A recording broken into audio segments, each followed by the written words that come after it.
Hey, hello, and welcome back to Compassion and Cucumbers Vegan Podcast. I think this is episode 6. Yes. I'm Christine. And I'm Sam. And today we're going to talk to you all about our trip to Toronto to go to the Vegandale Fest in Toronto, Canada. Yes, awesome stuff. Yeah. So first impressions, we were, number one, glad that we got there early. It was within walking distance from where we were staying, which was nice. It was a kind of a gloomy day, and we were really hoping that the rain would hold off. It did rain a little bit, but not torrentially, so we kind of lucked out there. No, it was nice and cool, and it was overcast, so, you know, it was really nice not to have to worry about excessive sun and all of that good stuff. It was just a really, really pleasant day. But yeah, it was great that we got there early. The crowd was relatively small early on in the day. Right. It got much larger after 1 o'clock. Yeah, it seemed like most people started filtering in around lunchtime. Yeah. It started at 11, and we were probably one of the first 10 people in line, because they didn't even actually have the gates open yet when we got there. It was about 11:15, and we waited for them to open up and get set up for getting everybody's tickets scanned and checking everyone's vaccination cards, because you did have to have a valid vaccination card in order to enter. They had plenty of security there, which was kind of nice to see. What I really appreciated is, number one, we're relatively new to the Vegfest scene. So this is the largest Vegfest that we had been to. If you look on the Vegandale website, it says that in a non-COVID year, the attendance at the Toronto Vegandale Fest is about 20,000. And due to COVID restrictions, they did cap the capacity at 8,000. Yeah. And I don't have a good enough sense of large crowds to know if we got to that 8,000 or even close to that 8,000. Yeah, I'm not sure. They may have by the end of the day. Yeah, entirely possible. So it was great that it was a little smaller than it would have been. Well, actually a lot smaller than it would have been on an average year.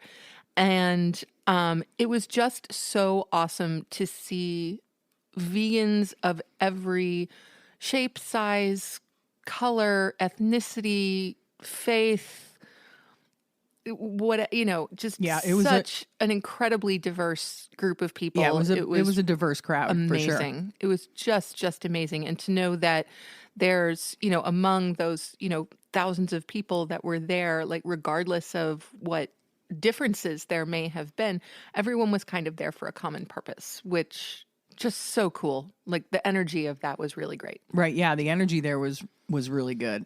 Yeah. Other first impressions?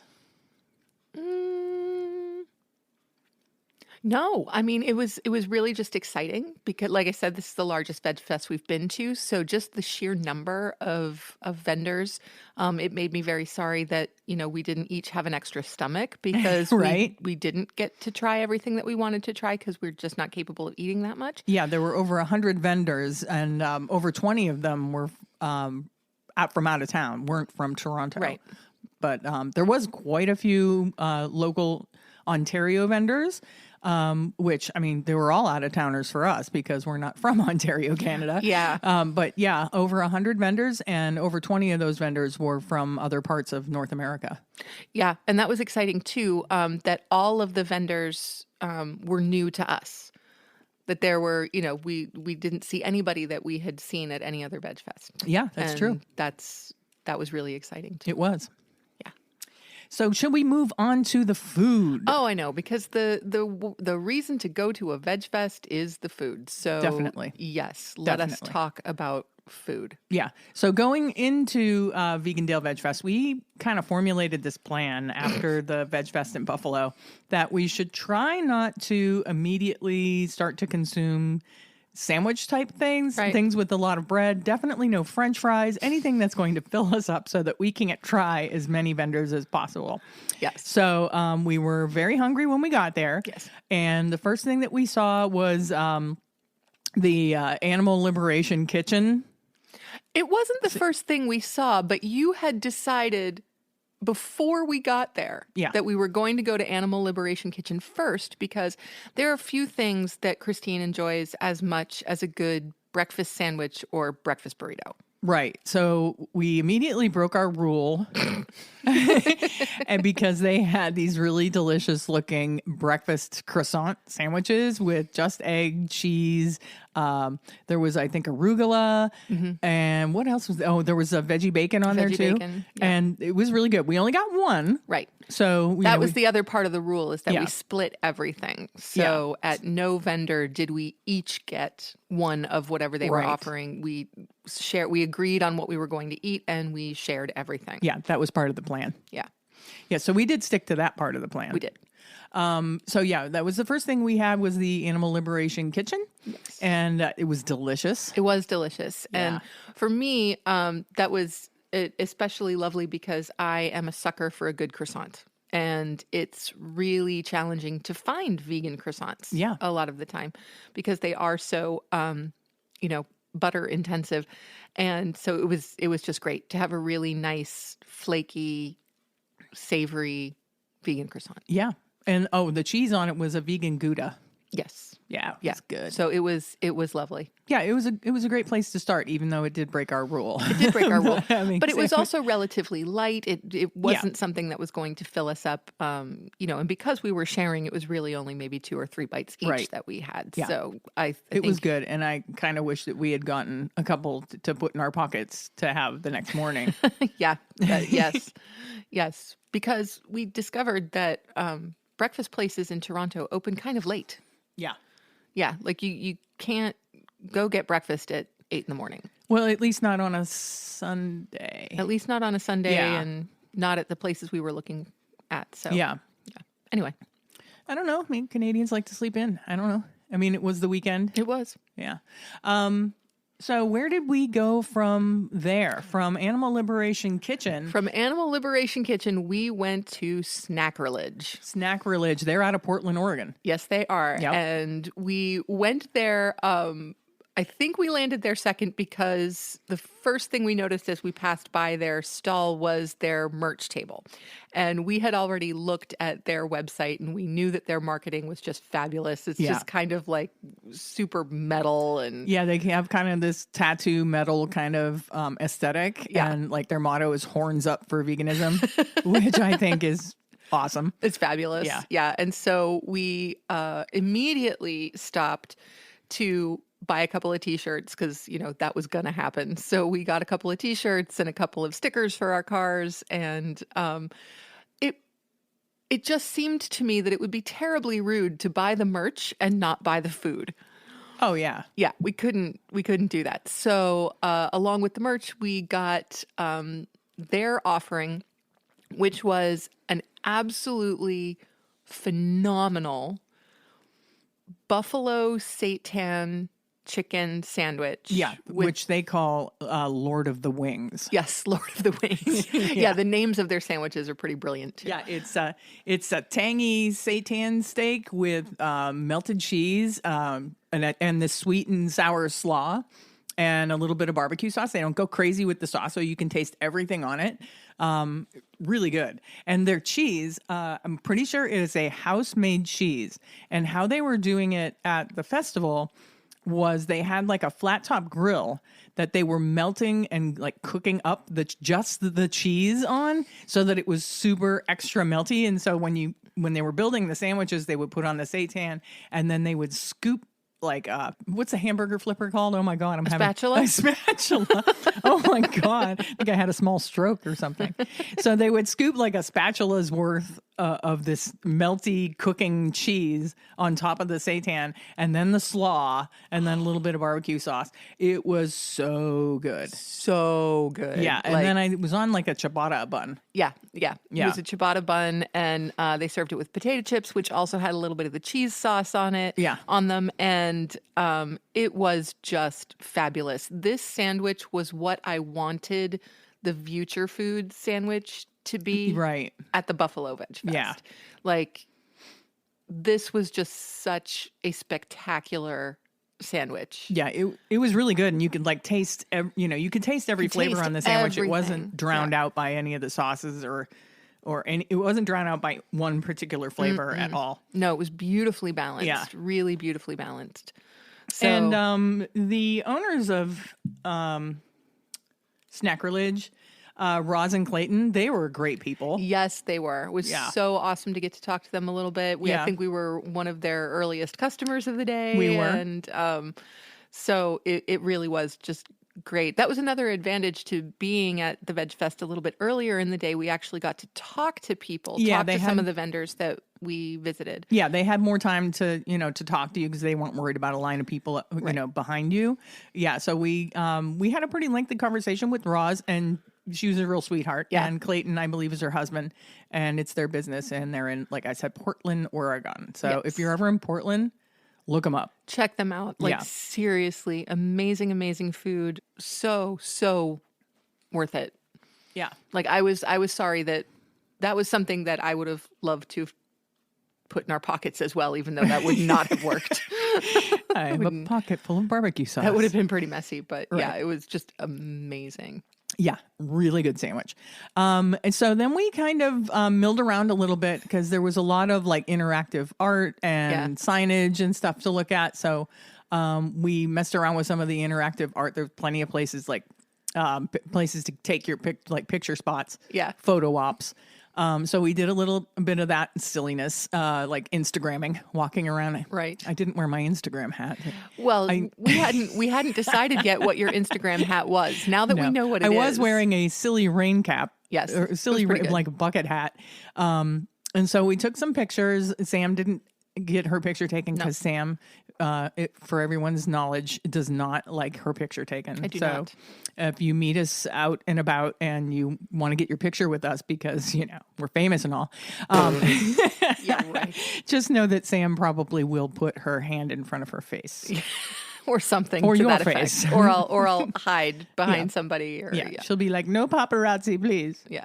Yeah, not a fan of the photo. Yeah, so then we walked around and looked at they had a lot of signage and interactive art. So we did that to try and space out the eating. Yes. But then after we did that, we walked around for quite a bit. We did. I mean, and that also, in addition to getting to see all of the wonderful art that was there, and I haven't managed to get around to this yet, but I will be adding to our website a photo gallery just for the Vegandale Vegfest. Right. So you can, get an idea of what some of the interactive art was. There was some really great stuff. So that will be coming soon on our website. But just taking that walk also gave us a chance to kind of suss out the other vendors, to look at what they had going on, because we had decided pre-Vegfest that Animal Liberation Kitchen and Snackerledge were definitely on our list. Yeah. And that beyond that, we wanted to investigate the more ethnic foods, things that we just don't have around here. Yeah. So we did kind of plan things out that way. But even after just those first two vendors, we realized that we were going to get full really fast, and we needed to have even more of a game plan. We needed to prioritize. Yeah, we needed to run laps or something in between. in between hitting food vendors, we should have probably lapped ourselves around. Yeah. Around the entire festival a couple of times before but we didn't. We went, after looking at some of the art, we went to the Momo Hut. Oh, the Momo Hut. Yes. And if you're not familiar with momos, which I wasn't familiar with momos, they're a Tibetan dumpling. Really delicious Tibetan dumplings. Yes. Yeah. So we got two varieties of dumplings. We got the butternut squash. Oh, so good. And was the other one cabbage? I think it was a cabbage and... Yeah, it was cabbage. It was cabbage with leeks and green onion. Oh. Yeah. Yeah. So we got butternut squash, and that had broccoli and vegan cheese. And then the cabbage one was with leeks and green onions.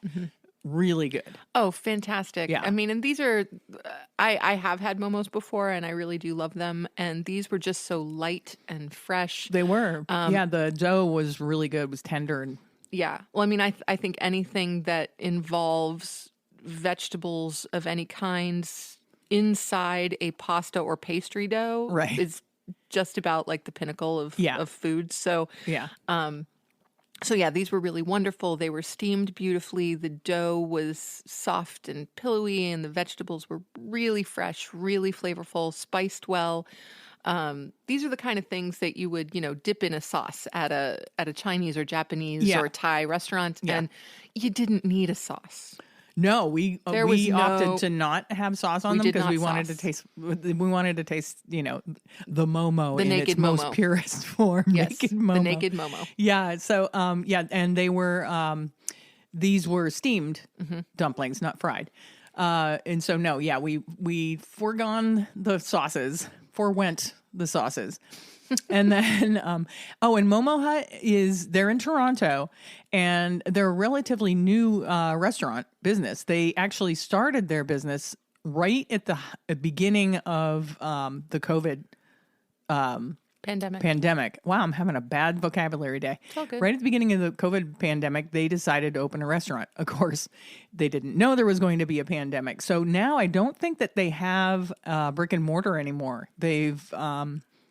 They've just reduced the business to offering their momos and other things at festivals and farmers markets and various markets that go on around Toronto. So I hope that after the things calm down a little bit with COVID, that they can, get the business back up and running into a brick and mortar, because their food's really good. Yeah, absolutely. Like it's one of the places that if there were a brick and mortar, it would be right at the top of my list for our next trip to Toronto, as a restaurant to visit and sample more of their offerings, because they were beautiful. Yeah.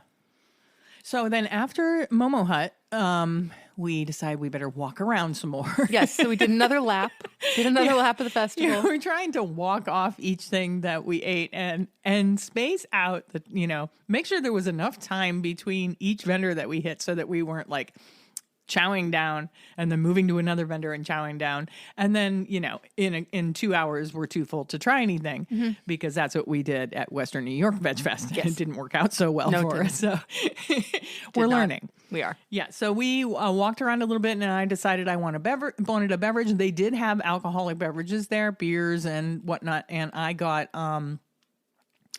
a canned cocktail. It was a bourbon sour from what I thought was Founders Brewing, because the company name was Founders, but it turns out it's a completely different company. It's no kidding. Yeah, it's a Canadian, because Founders Brewing is actually out of Michigan, I believe. Right.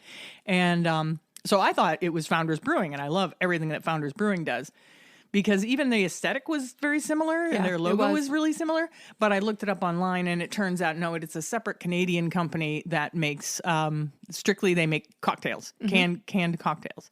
But it was really good. Mm-hmm. Yeah, so I got a bourbon sour. You didn't get any beverages, did you? Just water. You were just drinking water. I did not. I was just drinking water all day. Yeah. And they did have they had a truck of potable water, which is nice to refill your water bottles. That was awesome. Yeah. So you weren't spending like $8 on bottles of water and creating more plastic. Yes. Thank you so much to whoever had that brilliant idea of having a potable water dispensary, essentially. Yeah. It was amazing. I filled my water bottle, I think, at least 3 times during the day, and it was just so nice to know that that was available, that I didn't have to conserve water. Right. Yeah. That you could hydrate and not go broke trying to do it. Yeah. That was awesome. So yeah, I thought that was a really nice touch. Big thumbs up on that. Yeah. Yep. But I opted for the bourbon sour, which surprise. It was really good. And then I think we parked ourselves on a picnic table for a little while I drank my bourbon sour. Yes, we did. We sat for a while. This was one thing I really appreciated as well about the festival as a whole, is there was a good amount of seating.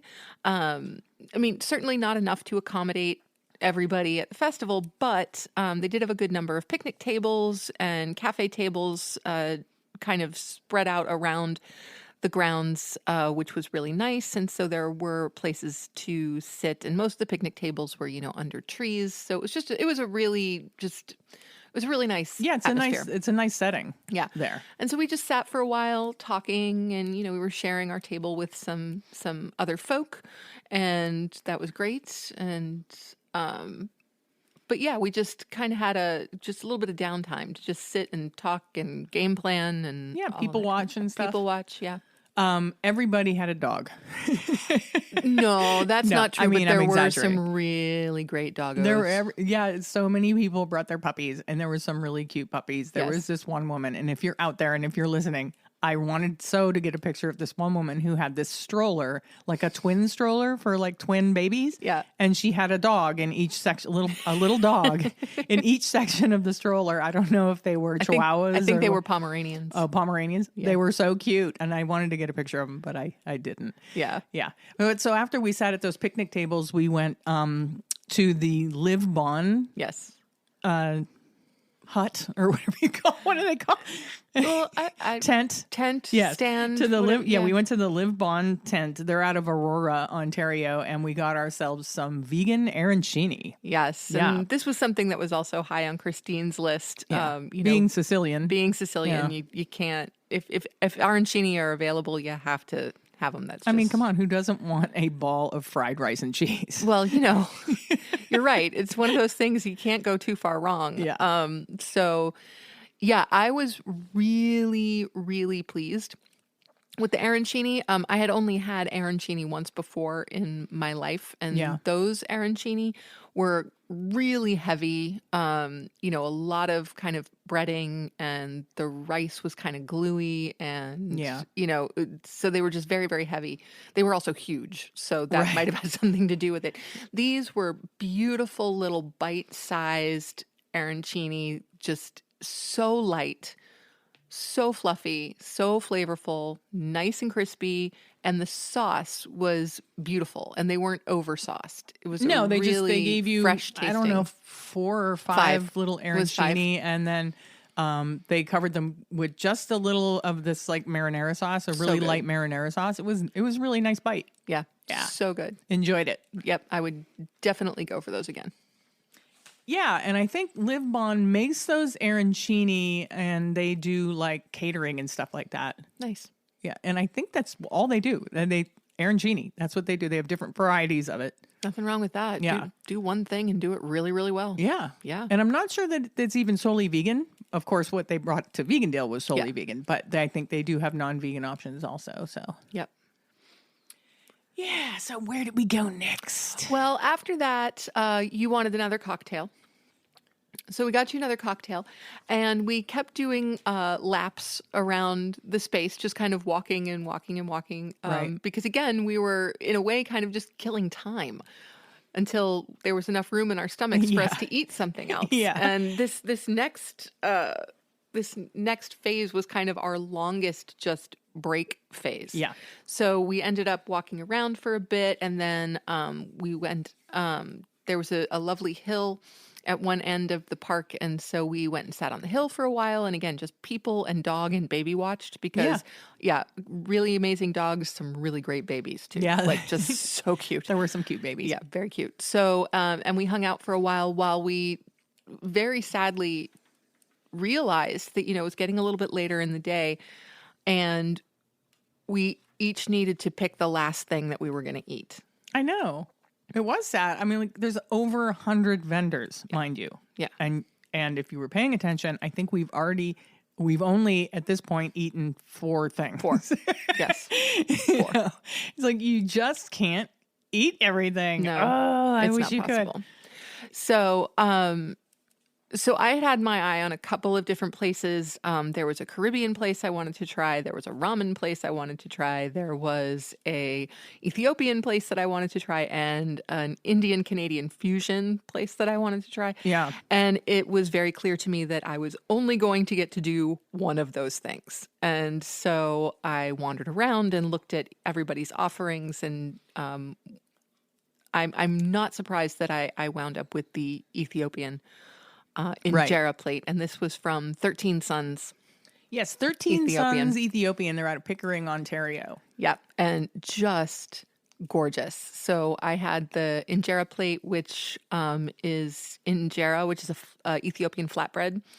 It's a fermented flatbread. Yeah, it's fermented. The Ethiopian flatbread bread is, I think, the most unique of all flatbreads. Yeah, it just has a really unique texture and a really unique taste. Yeah. Yeah, the fermentation gives it like almost a hint of lime. That's kind of what I got from it. Yeah, and it's filled with bubbles. Yes, loads of bubbles. And so it was just this light, airy, semi-citrusy tasting flatbread. Yeah. And it came with a number of different dals. So there were 2 lentil dishes and a couple of vegetable dishes. And the great part is that you just took this flatbread and just kind of scooped up everything. I love food that I can eat with my hands. Right. And so... Yeah, because Ethiopian, like with Indian foods, you're supposed to eat with your hands. Right, absolutely. Yeah. And so this was just wonderful to get all of these flavors and textures together. There was a yellow dal and a red dal, and like I said, a kind of a pickled vegetable dish, and just being able to combine all of those things together and still being able to identify very specific flavors within each dish was just fantastic. Yeah. And it was also a ton of food. It was. They were not skimpy with the portions. No, so much food. And it was just absolutely amazing. And on the side of that, I did have to go ahead and get an Ethiopian samosa. Because again, vegetables inside pastry dough. Yeah. Yeah. And samosas are really high on my list of versions of that. So, right. And it was a gorgeous samosa. Again, just light, flaky, crispy dough. Yeah. Beautiful vegetables, really well spiced. It was fantastic. Yeah, and Sam got that Ethiopian food while I was waiting in line at a food truck that I'm sorry I didn't write the name down because I ended up not getting. They were selling toasted cheese and poutine. Burgers. And as I'm in line, I'm like, because I too realize this is probably going to be the last thing that I eat here. I'm like sussing it out. I'm watching people walk away with their food. I'm like, okay, there's the poutine. There's the toasted cheese. I don't think this is worth it. I don't think it's worth the calories. I mean, it looked like it was probably good, but I'm like, if this is going to be the last thing, I want it to be something unique and spectacular. And a toasted cheese and just so looking poutine was not spectacular to me. So I got out of line after standing there for, 25 minutes. Oh, at least. You were there a while. Yeah, so I got out of that line and I headed further down the way to a place called Papa Poncho's, which is an Indo-Chinese place. They're out of Waterloo, Ontario. And I got some Indian food. I got a vegan butter chicken with rice. And I think it was a soy-based product. Pretty sure. But it was on, they had it on like a popsicle stick. In this really beautiful butter sauce. I mean, I love anything with that butter chicken sauce. It's so good. So that's what my final meal of Vegandale Fest was, and it was definitely worth it. I'm glad I got out of the toasted cheese line. Yeah, I was surprised when you declared that your last thing was going to be a toasted cheese. Well, if it was like an incredible toasted cheese, oh well, sure, I would have stayed in that line. But I'm seeing the toasted cheese come out, and I'm like, it looks like a lot of bread. Yeah. It just looks like a lot of bread to me. And I'm like, I don't even see cheese coming out of that toasted cheese. And if you don't see cheese oozing out of a toasted cheese, it's not a toasted cheese. There's nothing to eat here. Yeah. So, but I was surprised. I really thought that you would go in a different direction. Yeah. So. Yeah. So I did end up going in a different direction. You did. And it was a lovely butter chicken. Christine was generous enough to share a bite. Yeah, it was delicious. Very, very good. Yeah, it was delicious. Yeah. I wanted to mention they had a big stage and a DJ. Yes.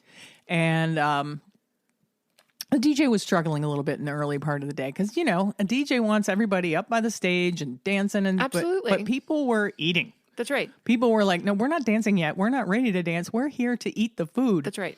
Not an easy gig. You got to give the DJ credit. Oh, I kind of felt bad for him. He's like, I need people up here by the stage. And I'm like, no, people are eating, dude. Yeah. And the music was way too loud. Way too loud. Way too loud. We actually spent most of our time as far away from the stage as we could possibly get. Yeah, and a lot of people said the same thing. Yeah. And so, for example, the Caribbean restaurant that I wanted to try.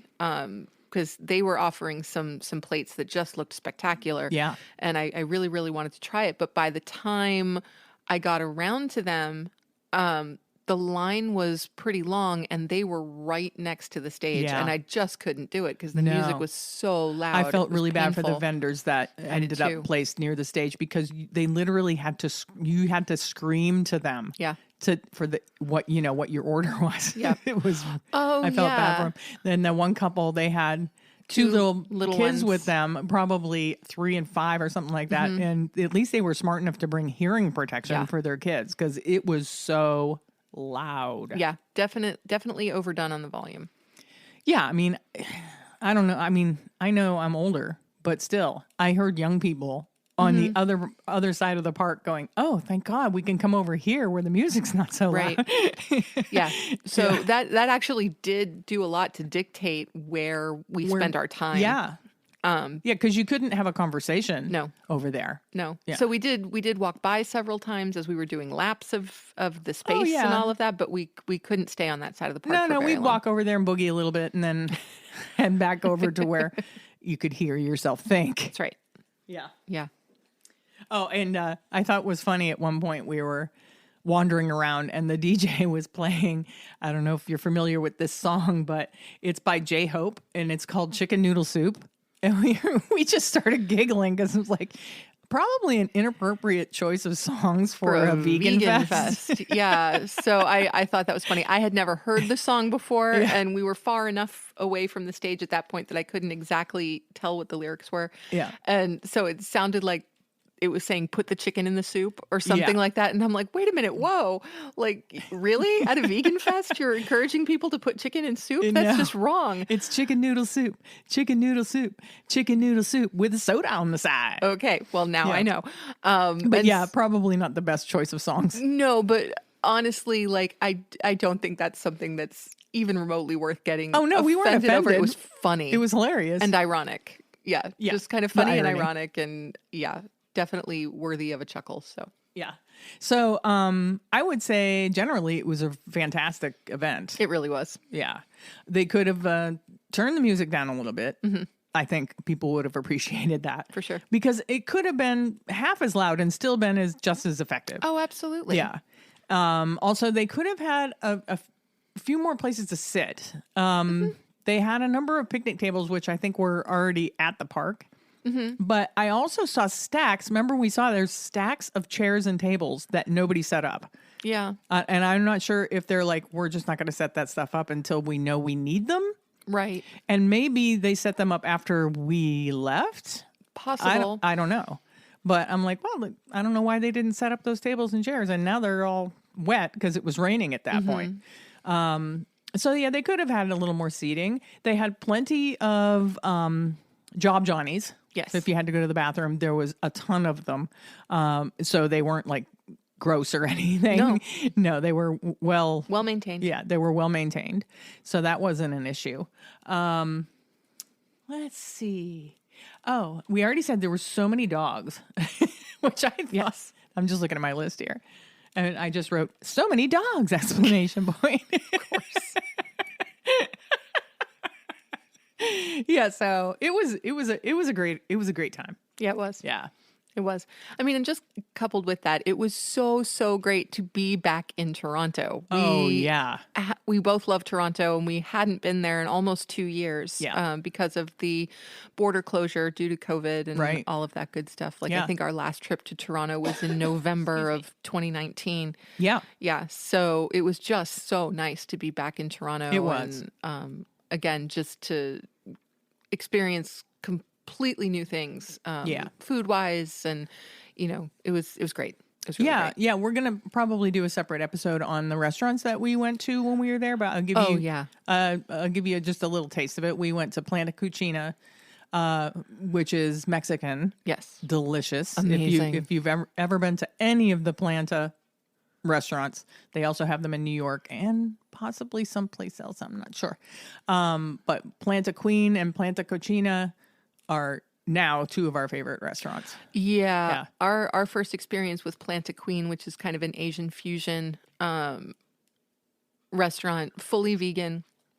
Our first experience was back in November of 2019, and we were just completely blown away by the their food. food's fantastic. Like, just amazing. The first time we went, Christine had beautiful dan noodles, and I had Hakka noodles with like a lemongrass and coconut curry, and we had some beautiful dumplings and the best dragon roll we've ever had, and and a dessert that I can't even begin to describe at the moment. That was just incredible. And so we became Planta devotees immediately. Oh yeah. And so when we arrived in Toronto on the Friday evening that we got up there and we were deciding where to go, it was kind of like, okay, we have to do a Planta.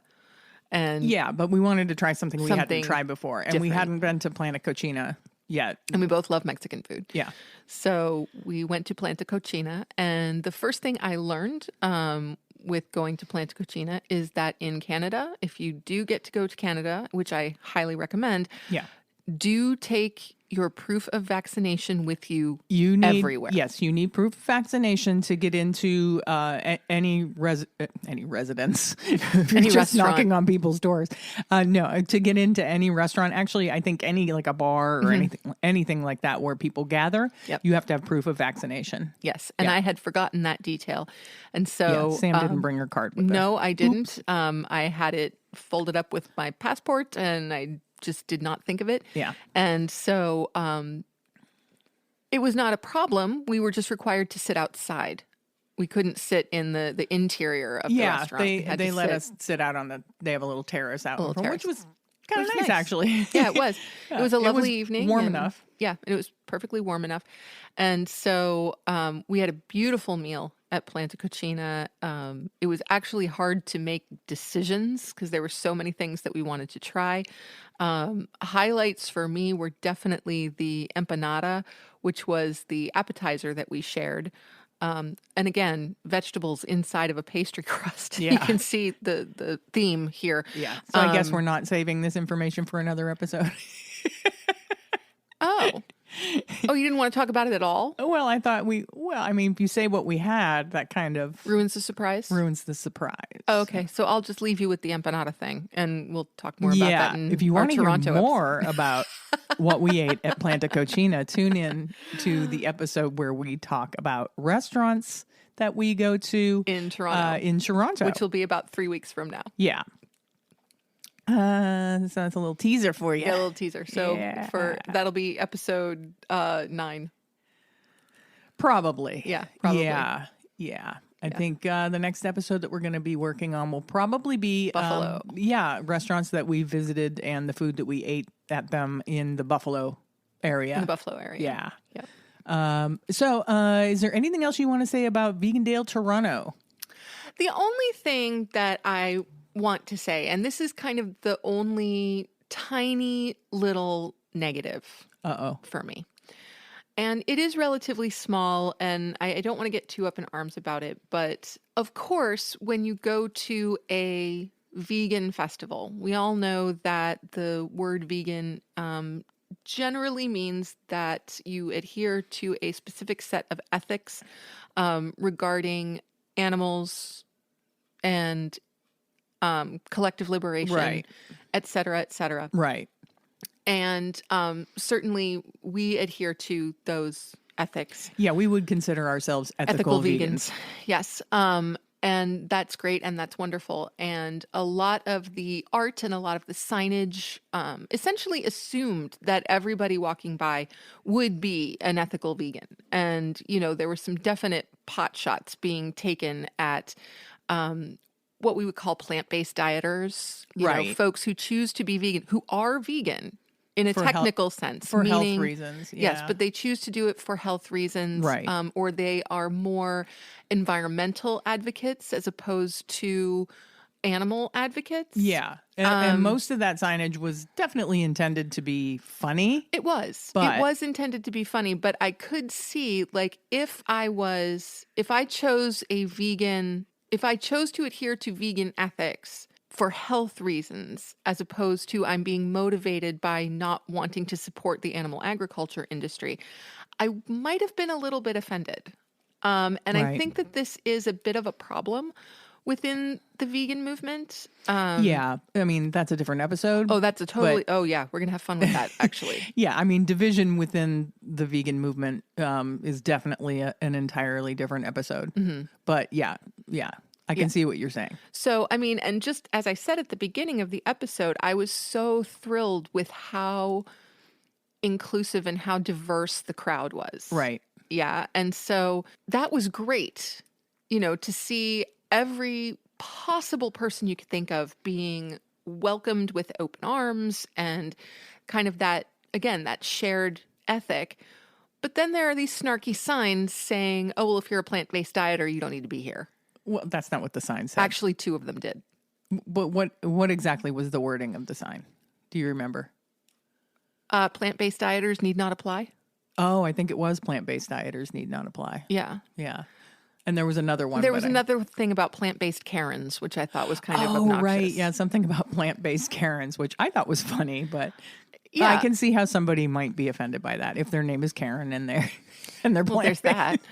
Well, I mean, but not only that, I just think that I understand that it's tongue-in-cheek. I understand that it's not necessarily intended to be divisive, but it easily could be. Yeah, it can come off as snarky. It can come off as snarky. And and come off and it can play into the stereotype that vegans think that they're better than other people. Yeah. And I it's actually the one thing I truly dislike about the vegan movement is that there are a number of people, certainly not everybody, the vast majority of vegans I have met have been absolutely wonderful, open, thoughtful, generous, I haven't met amazing any people. snarky vegans. But there are some. Apparently, but there's just snarky people in general. Well, this is true. Yeah.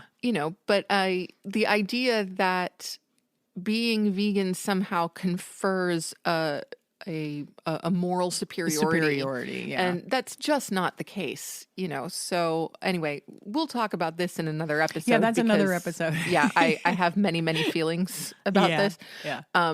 But yeah, the event was so inclusive. And then there were just these little things that, oh, but if you're this, Right.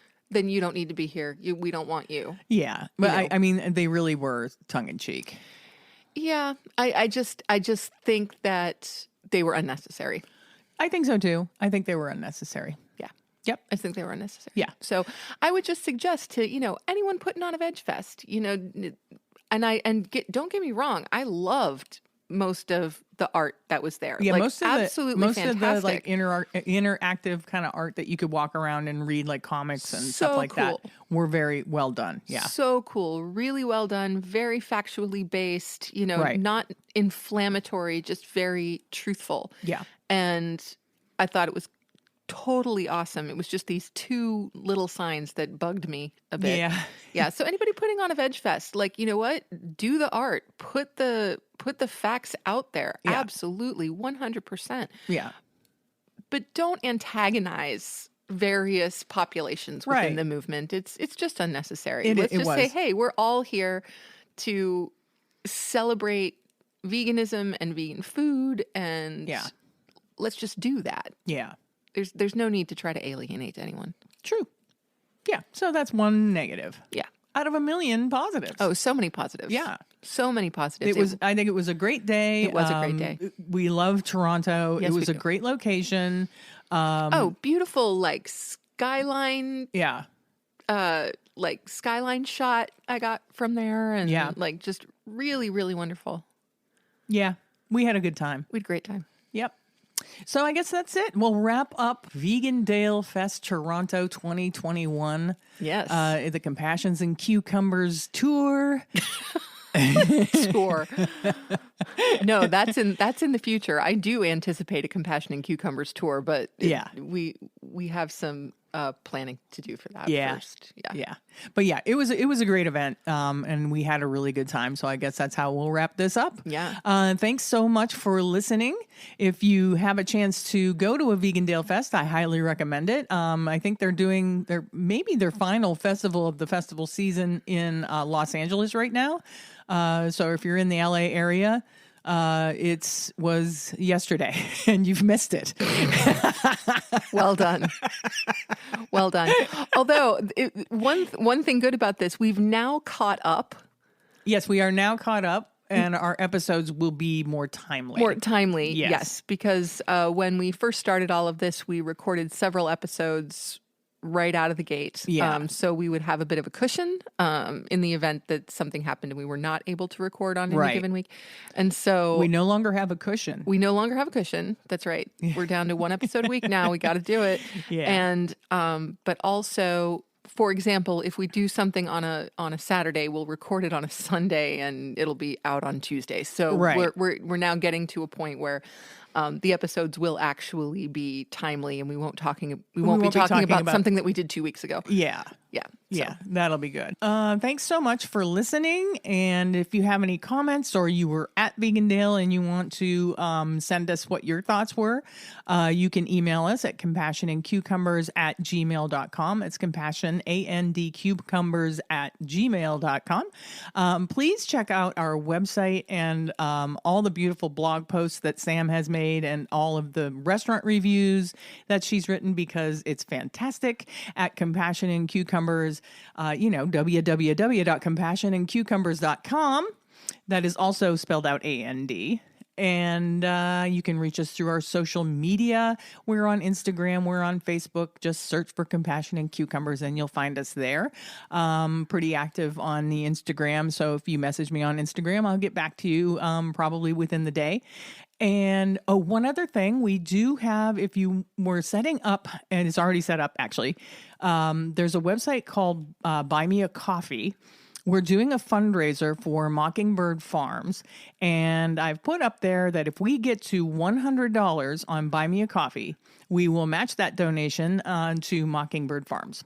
So go to www.buymeacoffee.com/cucumbers and buy us a coffee.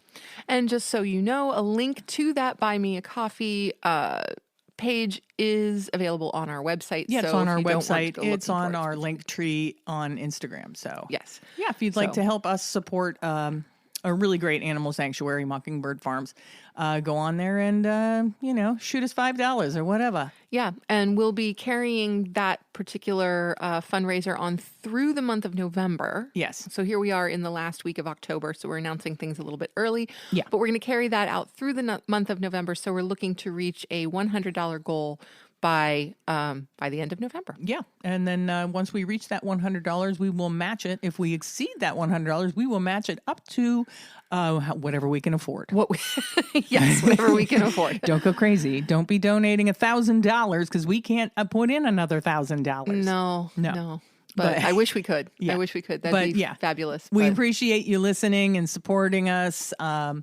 Everybody out there that's been giving us feedback on the podcast, I really appreciate all of you. And we'll catch you next week when we'll be talking about the Buffalo restaurants that we've tried out. So that should be a pretty exciting episode. Absolutely. We've got some good stuff to talk about. All right. Well, we'll see you next Tuesday. Thank you so much. Bye-bye. Oh my God, will you stop?